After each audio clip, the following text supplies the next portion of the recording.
But first, have a look at this home.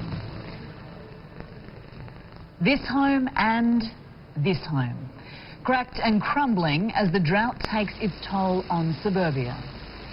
But there's one housing estate where every home is literally being swallowed up. The buildings are sinking because a greedy developer has created his own man-made drought. Graham Butler investigates. It's sad, it makes me sick, it makes me angry. Just heartache. My mum sits there and cries when she looks at the backyard. You know, can't even use her own backyard.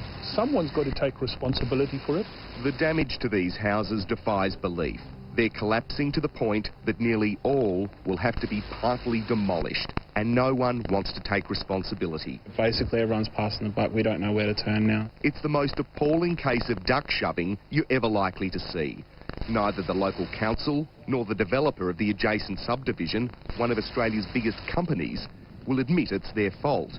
Rather, battling families will have to take them to court. No one can believe truly what's going on. The crumbling houses were built more than 12 years ago and there were no problems.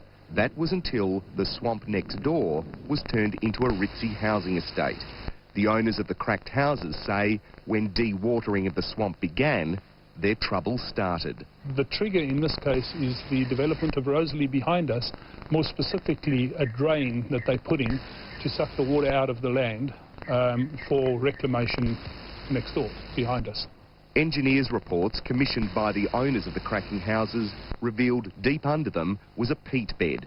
When the water was drained, the peat dried out and the houses started collapsing. Basically hoping that the house is not going to fall down by putting some pieces of wood and some metal in there, I guess, in the gaps. Sam Zaharovic lives with his parents at the family home. They can't afford the massive repairs and have little hope of funding a massive legal case. We've probably wasted about $20,000 on lawyers and technical reports. Sharon Itzio's backyard pool has cracked and she can no longer use the yard. It's been such a gut-wrenching thing to feel that no one wants to know and no one wants to help. And this is our home, our life, you know, we live here.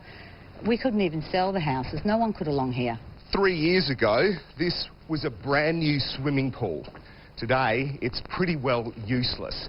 But it does give us an idea of what's happening under the other houses. This crack runs from here right through the back of the houses that are now falling apart. Quite simply, we are without a house at the moment because it's falling apart next to us. Rawdon Hill has watched his house crack in half. Graham, over here we can see the effect of the subsidence, the wall pulling away from the slab. The City of Stirling will not take any responsibility for the cracking, even though it was aware of the problems the dewatering was causing as far back as 2004. It was also responsible for signing off on geotechnical reports of the new development. They are the custodians of development. And they're the regulators of this development, and therefore one would have thought that ultimately the buck stops with them. But the City of Stirling made sure the buck didn't stop with them.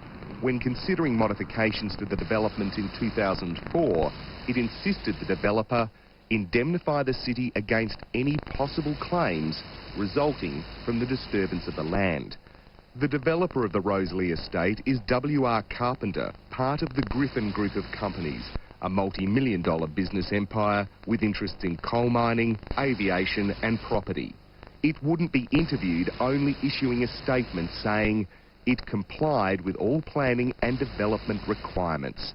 And the issue stems from pre-existing and underlying conditions of the adjoining land. And their simple argument is that they've fulfilled all requirements put forward to them by the City of Stirling, and they believe they've done the right thing and got the necessary sign-off, and hence believe that they don't believe they're responsible for this in any way, and have handballed us back to the City of Stirling. No one wants to be responsible for this. Shire tells us it's the developers tell us it's the Shire, back and forward. You know, who's to blame? We don't know. No one can tell us.